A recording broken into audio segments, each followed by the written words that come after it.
primeiro lugar, né, boa noite já, a gente pode considerar, que já está escurecendo, né? O tema da palestra de hoje, então, é Restauração Ecológica no Brasil, Perspectivas e Desafios. A ideia aqui não é esgotar o tema da restauração ecológica, né? Mas é fazer uma abordagem de todos os pontos que a gente tem aqui atualmente, né? Tanto favoráveis quanto pontos que geram dúvida para que a restauração ecológica ocorra realmente de maneira mais ampla no país. Certo? Então, eu vou tentar apontar, fazer um panorama geral da restauração no país. Bom, só para a gente começar por uma definição, né, do que é restauração ecológica, né? Segundo a SER, né, a SER é a Sociedade Internacional de Restauração Ecológica, que tem sede nos Estados Unidos, e ela define a restauração ecológica como sendo um processo de auxílio ao restabelecimento de um ecossistema que foi degradado. Certo? Porém, quando a gente olha essa definição apenas, você fala assim, então, não parece algo tão difícil assim de ser feito, né? Porém, a gente tem alguns aspectos que também a SER, nesse mesmo documento que ela definiu restauração ecológica, ela traz. Um deles é a questão do ecossistema de referência, ou seja, para se restaurar algo, né, ou uma área que está degradada, a gente tem que primeiro tentar observar qual é o ecossistema de referência, ou seja, o ecossistema que existia anteriormente naquele local. Então, esse é um ponto importante. Então, o ecossistema de referência é uma base fundamental para dar todo o respaldo para o projeto que vai ser proposto para a restauração ecológica de uma determinada área. E quando a gente fala em ecossistema de referência, dois aspectos são fundamentais de serem avaliados. A questão das funções que esse ecossistema de referência cumpre em um determinado local, né? Então, quando a gente fala nas funções, aí, por exemplo, ciclagem de nutrientes, sequestro de carbono, a questão de infiltração de água no solo, né? recarga hídrica de lençol freático, pensando já na questão da fauna nativa, toda essa questão das interações que existem entre as plantas e a fauna, né? Na questão de alimento, na questão de fonte de abrigo, na questão de criação de um microambiente favorável para determinadas espécies. Então, assim, e várias outras funções que a gente não vai ficar descrevendo aqui. Então, as funções são importantes e também a estrutura. E aqui, no caso, esse documento se referencia à estrutura, se referindo, na verdade, às espécies que compõem o ecossistema. Obviamente, né, o foco nosso, quando a gente trata aqui na restauração ecológica, a gente acaba ficando ali restrito à questão da vegetação. Porém, a gente tem que ter um pensamento de que a restauração tem que ser feita de maneira a propiciar condições favoráveis para que a fauna nativa venha a colonizar posteriormente esse local que está sendo restaurado, né, que está em processo de restauração.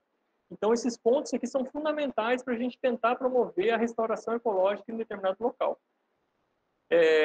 Então, nesse contexto, né, a gente tem que deixar claro que a gente tem que se preocupar com a questão das espécies, né, que compõem aquele ecossistema.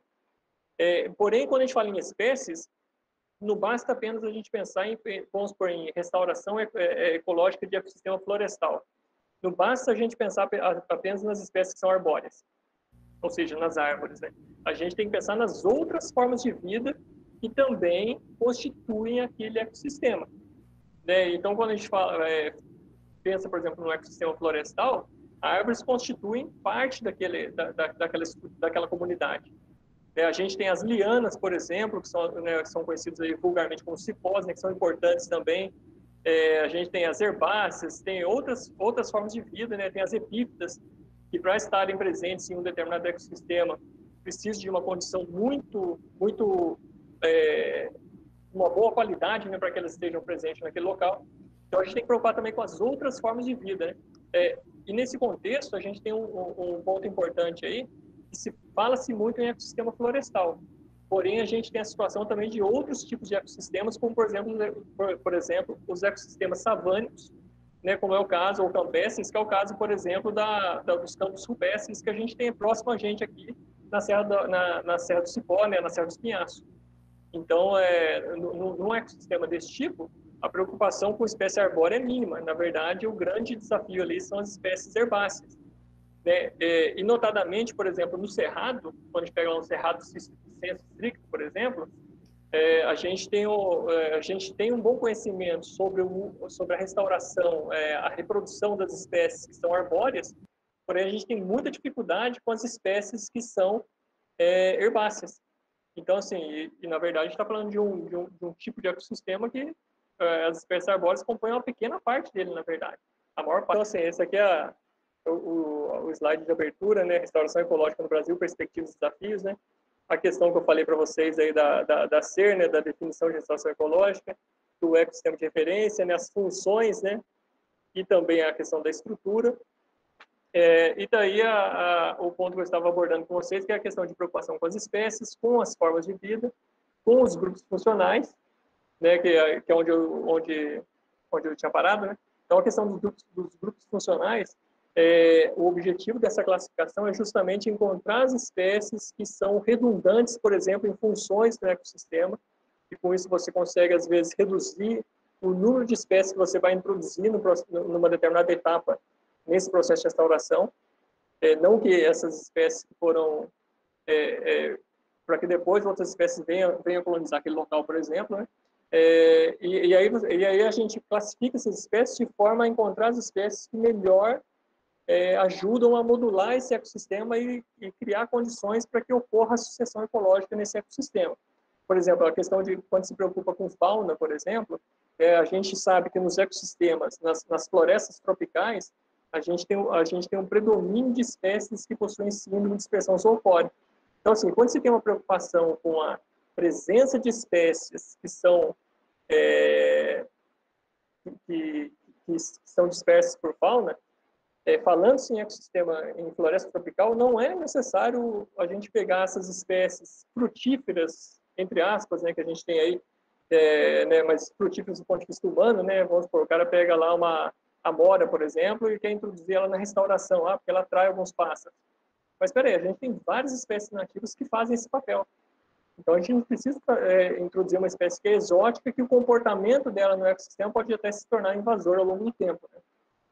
E aí, né, finalmente, a gente tem que pensar também nos processos ecológicos, tem a ver lá com as funções também, que eu falei anteriormente, né? Então, os processos ecológicos que mantêm o ecossistema de referência, identificar quais são esses principais processos e tentar replicar esses processos nas áreas que estão em restauração. Então, esse é o nosso desafio quando se fala em restauração. É lógico que nessa palestra aqui, né, a ideia nossa não é ficar descrevendo toda a restauração, falando sobre diferentes métodos de restauração, né?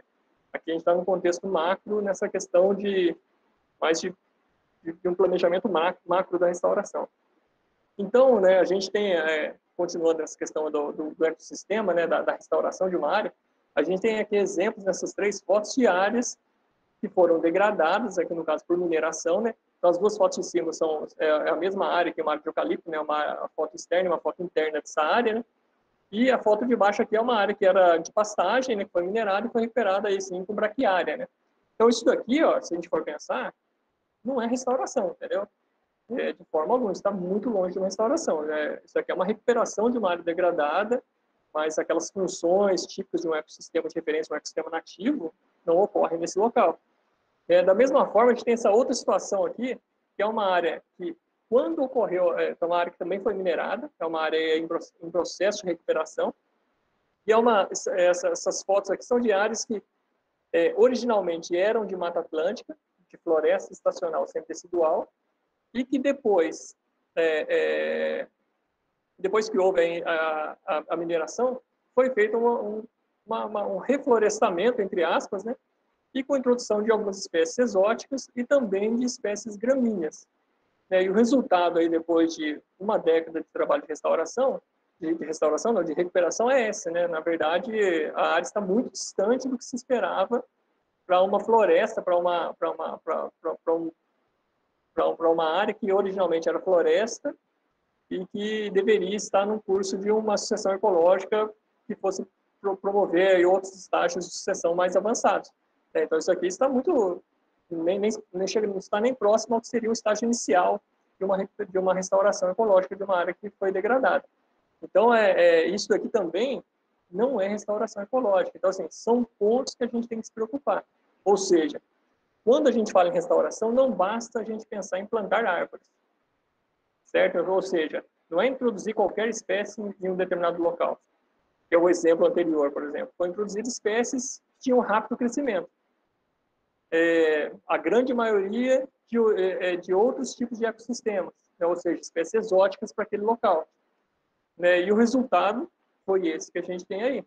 Né, ou seja, são uma área que poderia, 10 anos já depois desse início da recuperação da área, poderia estar realmente tendo uma integridade, tendo uma integração, né, com as áreas do entorno, as áreas remanescentes nativas do entorno, e infelizmente continuam sendo áreas que não têm esse papel de conservação de biodiversidade e outros papéis que podem ser realizados aí por um ecossistema nativo. Então, é importante a gente pensar aqui, ó, em restabelecer, então, os processos ecológicos. Isso aqui é fundamental. Certo? E aí, nesse contexto todo de perspectivas, né, pessoal, desafio, que é a parte central da palestra, né, a gente vai falar do Brasil, mas a gente tem que trazer aqui sim, alguns outros pontos que são assim, oriundos aí de ações externas ao país, né, de acordos internacionais, como, por exemplo, esse desafio de Bonn, né, que é o Bonn Challenge, né, e que ele, na verdade, foi criado pela IUCN, junto com o Ministério do Meio Ambiente do governo alemão, e que propõe, na verdade, a restauração de paisagens florestais em todo o mundo, da ordem de 150 milhões de hectares até 2020, e de 350 milhões de hectares até 2030. Ou seja, são números bastante grandes, assim, quando se pensa, né, do tamanho desse desafio, né? E aí, dentro desse contexto, né, levando em consideração, né, o desafio de Bonn e também a COP21, né, que foi realizada em Paris, que é um dos acordos aí climáticos globais promovidos pela ONU, o governo brasileiro, na época lá presidido pela Dilma Rousseff, propôs restaurar 12 milhões de hectares de florestas até o ano de 2030. Então, a gente fala assim, 12 milhões de florestas, 12 milhões de hectares. Depois a gente vai repercutir um pouquinho mais sobre esses números aí, 12 milhões, o que isso representa para a gente, né? Então, isso daqui é uma coisa que está, isso daí esses 12 milhões está dentro das metas do governo brasileiro. Então, não é porque mudou o governo hoje, o governo nosso atual não vê a pauta do meio ambiente como sendo importante, que ele pode se desvencilhar disso daí, né? Então, é um compromisso internacional assumido pelo país. E também, visando fortalecer essas ações de restauração, no ano passado, a ONU declarou a década de 2021 a 2030, né, a próxima década, que se inicia no próximo ano, como a década da restauração de ecossistemas. E a ideia da ONU, ao fazer isso, é justamente fortalecer as ações de restauração que os países que são entes da ONU cumpram, né, para que cada um realmente corra atrás de desenvolver o seu papel e fazer e cumprir a parte do seu compromisso que foi assumido internacionalmente. Aí, voltando para o cenário interno nosso, a gente tem aqui, assim, uma questão importante, que é a Lei de Proteção da Vegetação Nativa, que é conhecida por muitos como Código Florestal. Então, a LPVN, ela foi publicada em 2012, certo? O Código Florestal anterior, ele era de 1965, sofreu algumas modificações significativas no final da década de 80, no início dos anos 2000 também, especialmente na questão da definição das APPs, na regulamentação de reserva legal, esse tipo de coisa. E aí, dentro desse contexto da LPVN, atualmente, mesmo com todas as modificações que houve na questão da necessidade do proprietário rural em adequar a sua área de preservação permanente e a sua reserva legal, ainda assim, mesmo com a redução de área que esse proprietário precisa, muitas vezes, reflorestar, ainda assim a gente tem hoje 21 milhões de hectares estimados de passivo de adequação ambiental em APP e reserva legal no Brasil. Ou seja, é um território gigantesco que a gente tem para passivo disso. E para tentar desenvolver, aliás, fazer essa adequação, né, cumprir essa adequação desse passivo ambiental, o governo brasileiro, né, lá na LPVN, criou, então, a figura do cadastro ambiental rural, que é um cadastro que ele é feito de maneira... é um ato declaratório feito por parte do proprietário, né, e também o programa de regularização ambiental, né, ou seja, o proprietário que não possui a sua OPP adequada do ponto de vista ambiental à sua reserva legal, ele tem que fazer o seu cadastro no programa de regularização ambiental, e uma vez cadastrado no programa de regularização ambiental, todas aquelas suas multas ou qualquer infração legal que ele teria por conta de ter descumprido a legislação anteriormente, passa a ficar suspensa, e aí ele passa a ter a obrigação de fazer a restauração em determinadas áreas daquela propriedade rural. E a partir do momento que ele comprovar que ele executou aquilo, ele passa então a ter o cancelamento, né, efetivo daquela multa ou de qualquer outra sanção legal que ele teria por conta de ter feito um desmatamento ilegal anteriormente. Então a ideia que tem por trás disso é isso falando de maneira bem simplificada, né?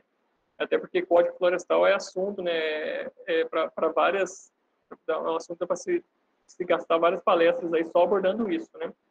Mas, assim, o número que a gente tem que trazer aqui, então, é esse número aqui, ó, 21 milhões de hectares.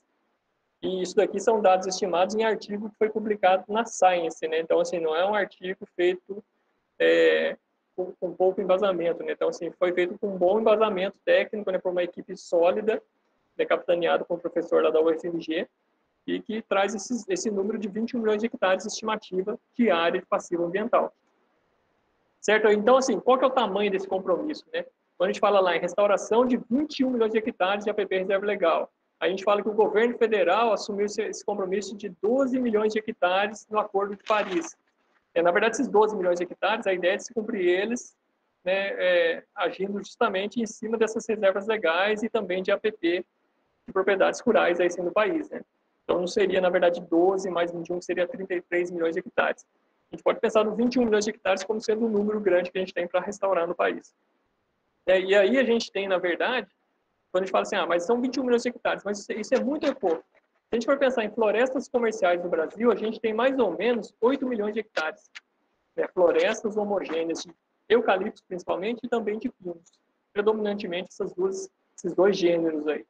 Ou seja, para a gente falar em 21 milhões de hectares de florestas biodiversas, né, florestas ali com 50 espécies, 60 espécies ou mais, a gente tem uma missão gigante que, assim, na verdade, para ser cumprida, né?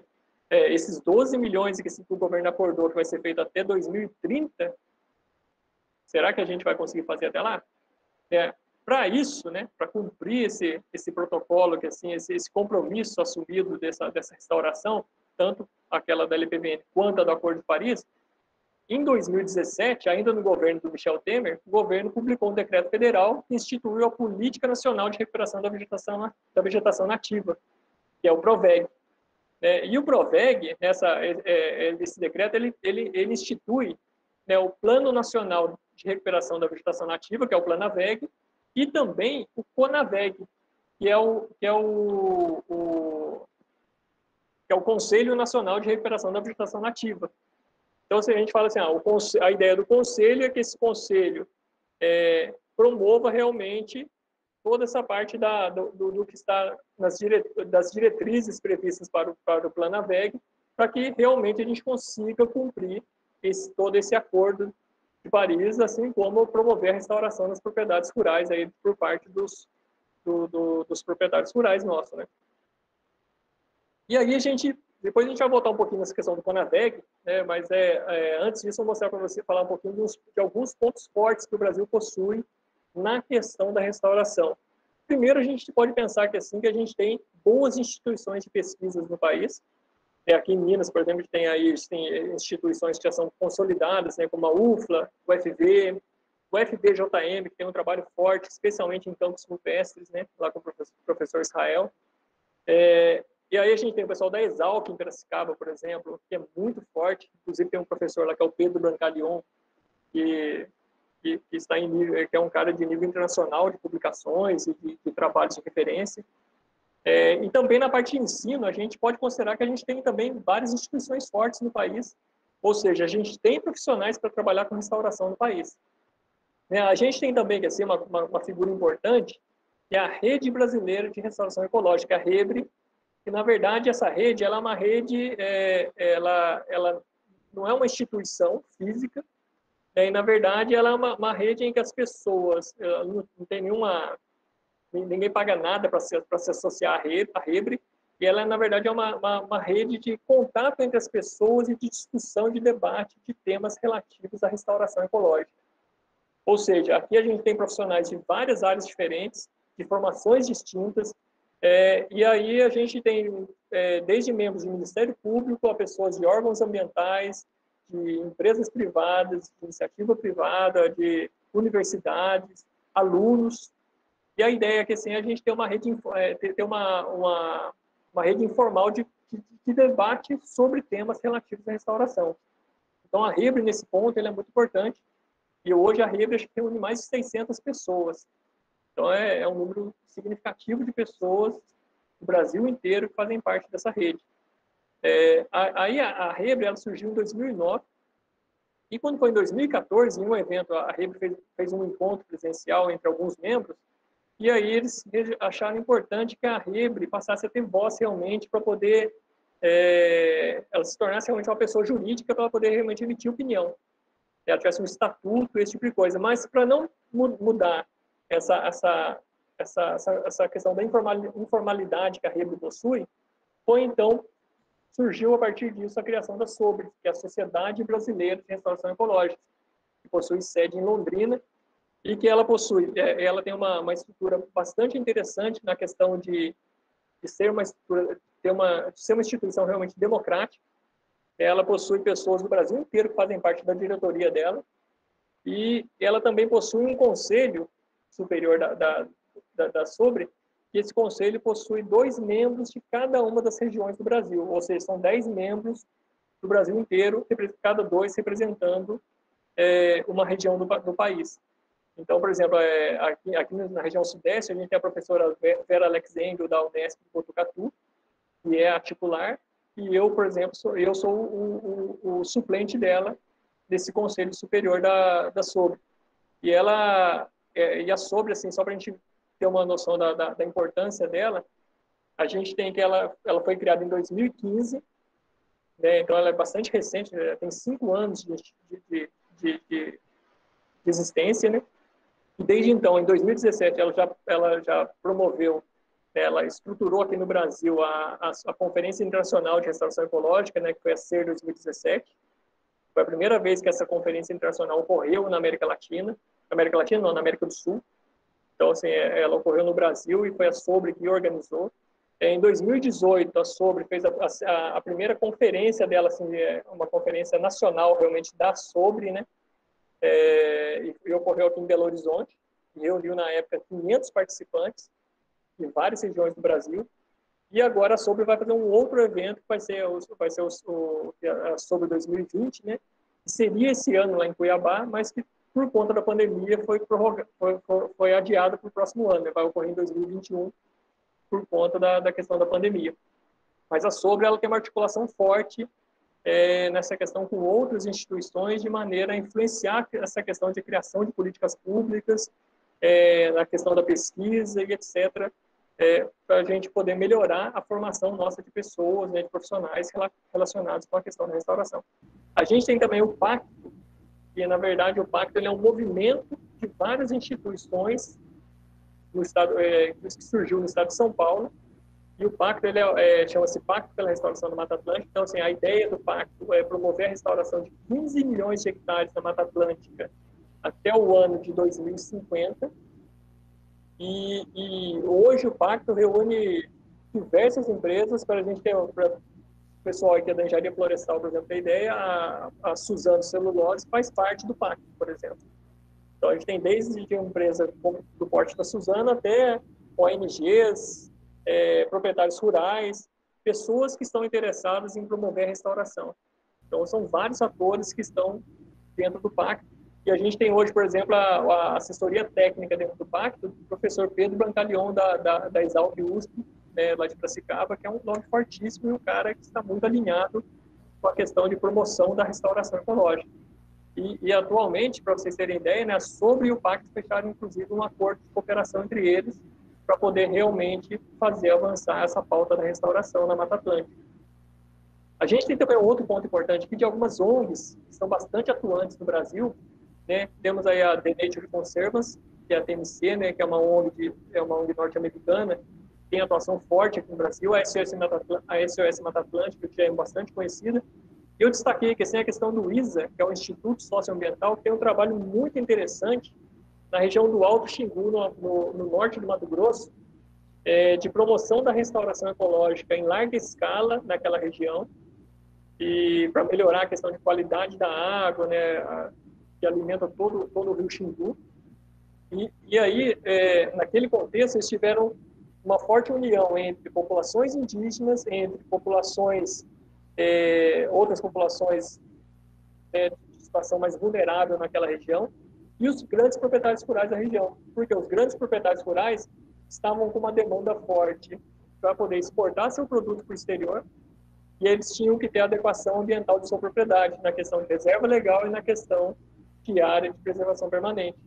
E aí entrou o Instituto Socioambiental fazendo esse link entre as pessoas que poderiam promover essa restauração e os proprietários de terra que tinham que fazer essa restauração. E hoje, para a gente ter uma ideia desse contexto, né, temos lá nessa região do Mato Grosso, inclusive uma espécie de bolsa de valores que calcula o preço do quilo de semente de cada uma das espécies que são coletadas naquela região. Então, assim, tem um mercado de comércio de sementes, por exemplo, naquela região. E aí a gente tem pessoas daquela região que tinham renda inferior a R$1.000 por mês, que hoje tem renda próxima a R$3.000 por mês, R$3.000 por mês, trabalhando especificamente na questão de coleta de sementes, por exemplo. E um ponto importante do ISA é que eles não trabalham com plantio de muda em larga escala, eles trabalham com semeadura direta em larga escala. Então é um trabalho pioneiro, e se vocês forem no site deles, é só botar Instituto Socioambiental no Google aí, que vocês vão achar, ou colocar lá Icatu Xingu, né, que é o nome desse projeto, ou Muvuca de Sementes, que é o nome dessa técnica que eles desenvolveram lá, que vocês vão encontrar muitas informações e vídeos tratando do tema, ou artigos científicos também discutindo essa temática. A gente tem também vale um destaque também para as empresas de mineração, algumas empresas de mineração que têm uma forte atuação na questão da restauração ecológica em áreas mineradas. Então, a gente tem a Alcoa, que é a empresa que eu trabalhei, e na região daqui do sul de Minas, ela tem ela já desenvolveu bons trabalhos de restauração ecológica em Mata Atlântica. Hoje tem um trabalho muito forte na Amazônia. A gente tem mineração no Rio do Norte na Amazônia, a gente tem também um destaque assim, para a Anglo-American aqui em Conceição do Mato Dentro, que tem uma parceria forte de apoio técnico-científico com o FDJM. E hoje eles conseguem realmente fazer um trabalho interessante de restauração ecológica de áreas de campo rupestre, que são áreas de grande endemismo, né? Então assim, são áreas muito importantes para a conservação. E a Vale também possui algumas unidades de trabalhos interessantes de restauração ecológica, né? E algumas outras empresas também que também realizam esse tipo de trabalho, mas com destaque para essas daí que eu falei, né? E também a gente tem um outro ponto importante, que é a questão da legislação de alguns estados que regulamentam assim, o programa de regularização ambiental. E aí um ponto importante nessa legislação é que elas trazem indicadores para que os projetos de restauração façam um adequado monitoramento dessas áreas. Ou seja, o proprietário vai ser responsável por fazer todos os cuidados silviculturais naquela área, até que essa área atinja determinados parâmetros, e com isso a gente possa falar assim, ok, você conseguiu realmente restaurar essa área. Lógico, quando a gente fala em ecossistema, não só ecossistemas florestais, outros tipos de ecossistemas, né, a gente pode considerar que o processo de sucessão numa área pode ser bastante longo, né, de décadas, né? Mas a gente hoje já trabalha no horizonte de um período um pouco mais longo nesse sentido. Cabe destaque aqui para essa resolução do Estado de São Paulo, que é a resolução SMA 32 de 2014, que eu gosto de usar ela como exemplo, porque ela foi uma das primeiras, ou a primeira, eu acho, que trouxe essa questão dos indicadores, né, da definição dos indicadores e também dos valores de referência para o monitoramento de áreas em processo de restauração. E em São Paulo, o monitoramento vai até os 20 anos após a implantação desse processo de restauração dessa área que foi degradada. Ou seja, o proprietário tem que fazer aos 3, 5, 10, 15, 20 anos.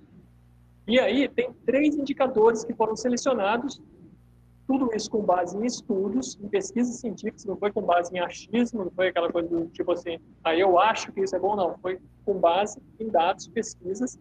Eles trouxeram aqui cobertura do solo com vegetação nativa, densidade de indivíduos nativos regenerantes e número de espécies nativas regenerantes. Então, assim, tem três indicadores que o proprietário tem que conferir, ou seja, tem que avaliar na sua área que está em restauração naqueles naquelas idades de restauração, para poder realmente dizer se a área está num curso bom de restauração, numa boa trajetória, ou se ela precisa de passar por alguma adequação desse projeto que foi proposto para aquele local. Aqui tem uma parte, no anexo dessa resolução, ela possui lá uma tabela, aliás, são várias tabelas, né, para vários tipos de ecossistemas diferentes, com os valores de referência, né, desses parâmetros, né? Por exemplo, aqui a gente tem um exemplo aqui da densidade de indivíduos nativos regenerantes, né? Então, a gente tem assim, ao longo do tempo, né, os níveis, os valores de referência que assim, e aqui no meio da tabela, então, a gente tem esses valores que o proprietário tem que medir, né, ele vai fazer a medição na sua área e vai ver aonde que está enquadrando. Vamos supor, aos 3 anos de idade, se o cara tiver lá menos de 100, vamos supor que ele tem 100 indivíduos regenerantes na área dele, que está em restauração. Então, a gente tem que, ele está no nível crítico. Se ele estiver no nível crítico, automaticamente, esse processo de restauração dessa área, ele está com algum problema. E aí tem que ser tentado se identificar qual que é o problema que está ocorrendo e, a partir disso, propor uma adequação desse projeto, que a gente chama de manejo adaptativo. Se ele estiver dentro do número mínimo, ok, ele vai passar para o ano seguinte. E a ideia é que quando ele chegue lá aos 20 anos de idade, por exemplo, nesse exemplo aqui, ele tenha no mínimo 3.000 indivíduos por hectare, 3.000 indivíduos nativos regenerantes por hectare, para garantir que realmente tenha ocorrido, essa área esteja em boas condições. Então, aos 20 anos, se o cara atingir esses valores assim, beleza, ele vai estar adequado e ele passa a não ter, aquela área passa a ser restaurada realmente. Ou seja, aquela adequação ambiental dele de APP, de reserva legal, ele só vai ter a dispensa da responsabilidade sobre aquilo a partir de 20 anos depois da implantação dessa área. Ou seja, são coisas de longo prazo. Até porque a restauração e a sucessão ecológica não ocorrem em longo prazo. Então, esse entendimento é importante. Anteriormente, o que a gente tinha? Normalmente, o órgão ambiental exigia o quê? O cara monitora, o cara faz a implantação e faz manutenção por 2 ou 3 anos. E manutenção pensando o quê? Em controle de espécie gramínea invasora e adubação só. E aí vai embora. E não faz nenhum relatório, nenhuma medição, não faz nada. Isso dava muita incerteza, né? E a gente tem uma série de áreas que, na verdade, não atingiu esse propósito de promoção da restauração.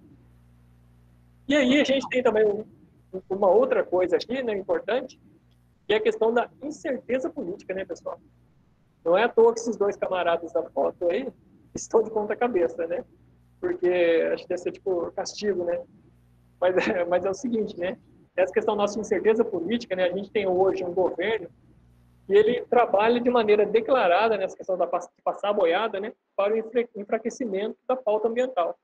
Então, assim, enfraquecimento do Ministério do Meio Ambiente, do Conselho Nacional de Meio Ambiente, o IBAMA e o CENBio, por exemplo. Isso aqui é a título de exemplo. Tem outros conselhos também que fazem parte do Ministério do Meio Ambiente que estão sendo enfraquecidos também, né? Outro ponto importante, né? O governo, mais uma vez, já prorrogou o PRA. O prazo para adesão ao PRA por parte dos proprietários rurais foi prorrogado mais uma vez. Agora até 31 de dezembro desse ano. Vamos ver se chegando 31 de dezembro, se não vai prorrogar novamente. E essa questão dessa prorrogação indefinida, que vem desde lá do governo Dilma prorrogou, o governo Temer prorrogou, o governo atual também vem prorrogando, é extremamente negativa para que realmente a gente tenha uma expansão da restauração ecológica no Brasil. Porque a partir do momento que o proprietário tem a perspectiva de que isso vai ser prorrogado, ele deixa para depois. Ele prioriza outros aspectos para investimento na sua propriedade e deixa a restauração dessas áreas, a adequação dessas áreas para depois. Outro ponto importante, que é crítico por parte do governo atual, é a questão do rompimento com fontes internacionais de fomento à restauração e conservação. A gente tem a questão especialmente do Fundo Amazônia, né? que a gente perdeu aí alguns bilhões aí de recursos por conta de rixa do governo, né, na questão de não querer, por exemplo, de não querer ter, trabalhar, por exemplo, com as ONGs. E para não trabalhar com as ONGs, ele preferiu romper com essas fontes de recursos externas, e aí a gente perdeu recurso que é importante, não só para a questão da restauração, como para a questão de atividade econômica em várias comunidades localizadas em regiões bastante isoladas do país. E a gente tem aqui também a questão da facilitação da ação por parte do governo para a ação de poceiros na Amazônia, principalmente, né? Então, essa facilitação dessa ação, né, leva a uma questão de degradação e, portanto, uma maior demanda de restauração, né? Porque o mais importante do que restaurar é a gente não degradar. Então, assim, lógico, tem situações que precisa degradar? Sim, tem. Mas a gente tem que degradar só em último caso, né?